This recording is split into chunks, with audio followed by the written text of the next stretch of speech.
new. What was it? They swiped the card? Yeah, I didn't see it. I had to swipe this. Oh. And that's actually, I guess I didn't know they swiped it because they always do that inside the hut. That would make sense, so they could electronically track it and see how many people are using their cards and where they're using them at. Yeah, how many people are using and abusing their annual pass like we are. We're coming up to the end of our year. Our year ends in July because we bought this in Acadia, Maine, 4th of July week.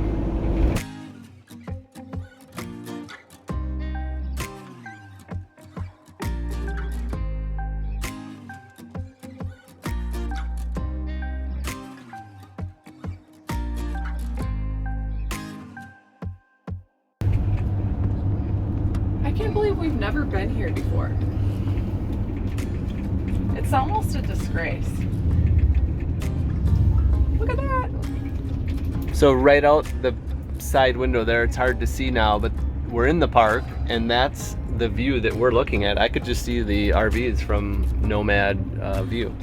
You could? Yeah, that's how close it is to this national park. And it's like what we're looking at is a smaller version of this. It's not quite as beautiful, but it's like it's the exact same landscape. It's like right on the edge of the national park. It's amazing. Yeah, we're on the outskirts. Yeah, but you can see the RVs like from inside the park. That's the closest we've ever been to a national park dispersed camping. Impressive. Impressive.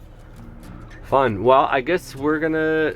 This feels like a driving park. It's a driving park. There are some hikes. The hikes though are pretty short, except for one big 10-miler, which it's too hot to do that, and it's way too late to try to do that. So we're gonna stay in our nice air conditioned, and we're gonna drive and pull over on some good viewpoints. Sounds good. We worked out today. We did our 4-mile run. Yeah, that's why you gotta set that time at 7 a.m.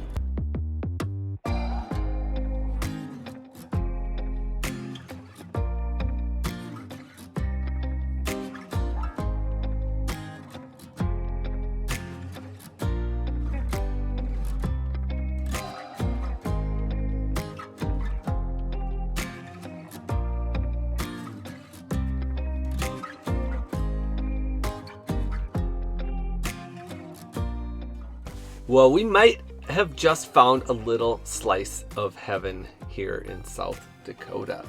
This has turned out to be a pleasurable stay at this BLM spot here, right by Badlands National Park. It's been just great. It's been 4 days. It's my favorite spot so far. Yeah, I can tell you really like it a lot, which is weird. I don't know why. I'm usually pretty neutral about locations, and I normally don't connect with them on this level. Yeah. The last time I felt this way being anywhere was in Oregon, running the beaches. Yeah. This, when we run this rim, it's the same feeling. It's like, I don't want to say spiritual, but it's, for me, it's just really like calm, tranquil,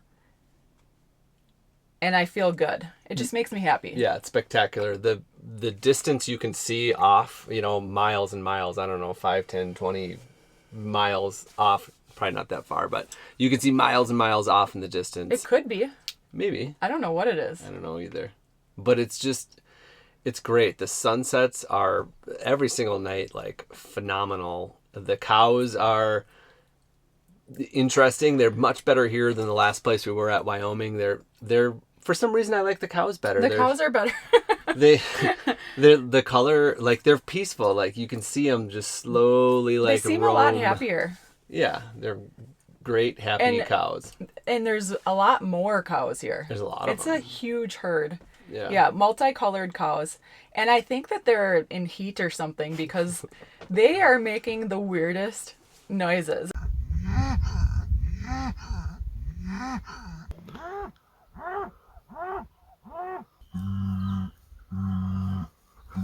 That's the sound that sounds like the phone vibrating at. I know, he's like drooling. I'm walking away now. I'm backing up. That cow was not afraid of me. I wasn't able to see anything. But I was afraid of him. It's not your normal moo. No. Like they're talking. Yes. Sometimes it sounds like they're out there dying and being attacked, but they're just like, I think they're in heat. Yeah, the male cows are like calling out to their mates. I don't know. And even like there's a bunch of little baby calves that are running around. They're like making noises and they're talkative. Yeah, it's great. It's very populated here. There's a lot of people. A lot of people come for one night and come and go. We've seen some elaborate like truck tents. You know, it takes them 2 hours to set it up. It was a family of 4, and they spent the night and they packed it all back up and left. So I think people are coming to see Badlands. I don't know. It's right off the road. It's really easy access. It's every kind of rig is out here, from a Class A to a fifth wheel to a lot of tents, schoolies, tents, SUVs, a lot of vans. A lot of vans. Yeah, like everything. Big old Class C's, and yeah, it's literally every single kind. So we are having a great time here. Yeah, and it's one of those places similar to Moab where you see people hanging out on their roof.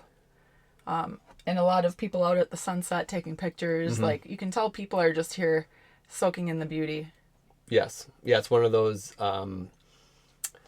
touristy places, but also recreational, adventurous type of places, and not homeless encampments where people are just living, just wasting time, or just, you know, just trying to have we run into that all the time, though. No, but you see it a lot. You certainly, you know, there's been a few spots that we check out and you can just tell that people are living there, and it's not comfortable to sit and sprawl out and try to, you know, have a relaxing time when people are just there to you know, do whatever. So it's starting to warm up a little bit. The temperature's been very, very pleasurable. It's been in the high 70s. And today it's hitting 90, so we're back at it. It's like 10:30 in the morning.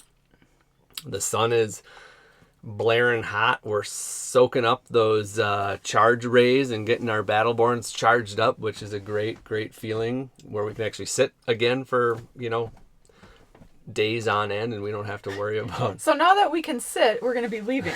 Yes, it's time to go.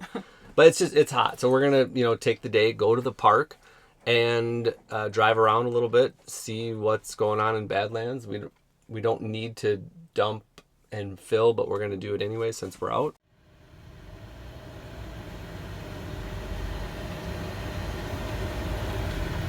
Home sweet home.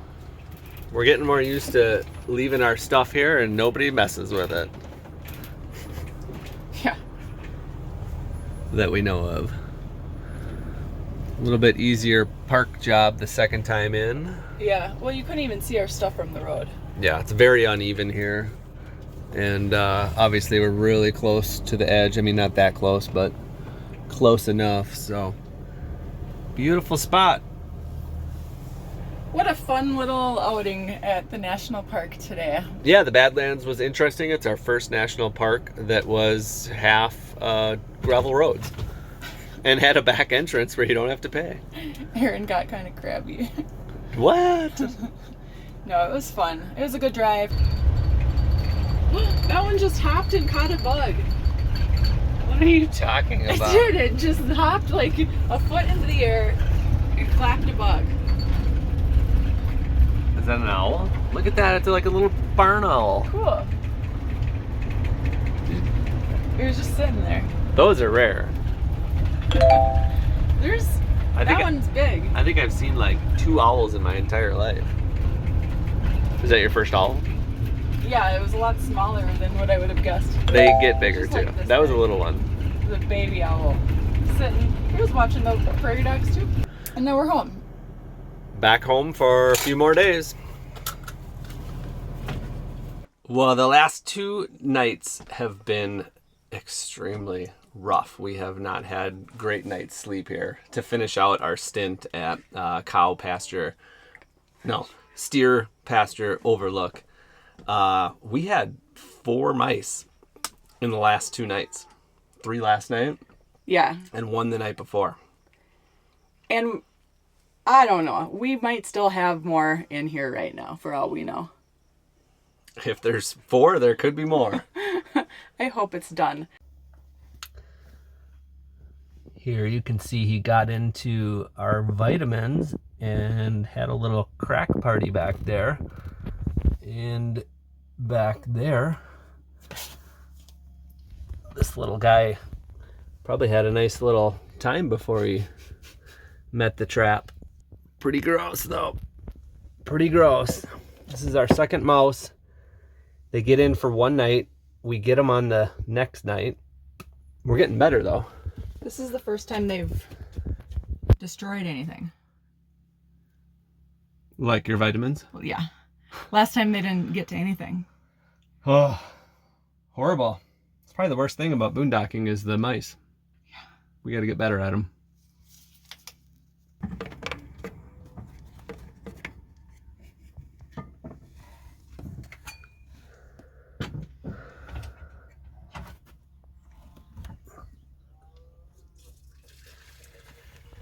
Watch out.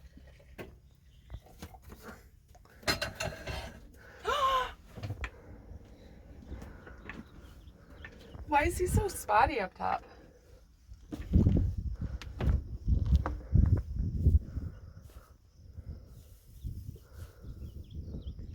Yes, this is the last week in a 8-week boondocking adventure that we set out on in May 1st back in Arizona after sitting in our RV park for 2 months.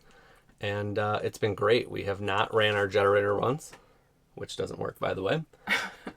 And we got to get that fixed. Which, if it was working, we'd probably blast some AC today. Oh, for sure. We'd be using it. But we got to get that fixed. That's on our list to do when we're in Minneapolis. Mm-hmm. We have not plugged in anywhere. And we did go to an RV park for one night to visit friends, and we did not plug in. And our charge controller went out on the fritz, so we were without solar for a week, which was horrible. It was not a good feeling. It's not enough for us to like sit for but it was 3-4 a good days. learning experience for you to show the value of the solar and to stick a fire up your butt for a solar upgrade potentially. Yes, we are going to be looking at how much more can we fit on the roof. Obviously not a ton more, but if we can fit 450 watts on the roof instead of 300, that's just that little bit's gonna help a lot, because we're right on the edge where we lose about 10% each day. So if we could get another 150 watts up there, maybe we could be... Do you think that would flatline us? Maybe. I think it could. Wow. Could you imagine? Yeah, just being sufficient. All the time. It'd be nice. And we started our running routine, which has been going very well. We're 4 days in, and it feels good. And anytime you start a routine, it's important that you are in a environment that allows you to really drive those routines home. So for us, staying here is perfect. The first morning we woke up here, we started our running schedule, and we're sticking to it, and it feels awesome. And after almost 2 weeks of being here, he'll probably be a week and a half here all in, but that's halfway to forming your routine. So when we leave here, we'll have it under our belt so that we continue it. And that's one of the biggest problems for everybody, I think, when they're trying to start a new habit, is it's building that routine. And you really got to set a time. So like we set a time, 7 a.m. We're outside, laces tied. And you just got to do it, and it feels good. And maybe that's why, I don't know, maybe I just love having something to look forward to. It's important to change your goals every now and then. Yeah, we've been kind of not stuck in a routine, but it's good to change it up a little bit. We got a little bored because we were going to Planet Fitness before COVID. Tip number 3, grab a workout buddy. Everything's better with a friend. And, fun fact, couples who work out together are 43% more likely to stick to their program versus doing it alone. And then we got the gym taken away from us. So I think months of the dumbbell training, we did use our Liebert bars a lot too, which was great, but I think we just got a little stagnant and we just needed something fresh to throw in and give us a curveball. Mm-hmm. Yeah, 4 months of no gym is a long time, and we really do miss that type For of us, because variety. that's our passion. Yeah. Oh, I wanted to say, since this is so centrally located in the United States, like if you wanted to dip your toes into boondocking and you've never done it before, this is a great location to do it. Steer, pasture, overlook, and nomadic view overlook. It's all kind of the same 3-mile road here, but it's centrally located. It's very easy to get to. It's within 10 minutes of a town. It's within 10 minutes of a national park. And just to come for a weekend, if we would have known about this place, we would have done long 4-day trips with friends and brought them here and just had a great time. Yeah. So this is a good place to try it, or if you've just never been here, it's a good one. But anyways, enough. We're daydreaming now. Rambling. It's just that type of area where you just kind of feel serene. Yeah. And it's great. It's so nice that while we have 1 week left, we don't want to go anywhere else. We just want to stay here because it's that awesome. Yes. Thanks so much for watching, guys. Stay tuned for the next video, and we'll catch you next time. Bye.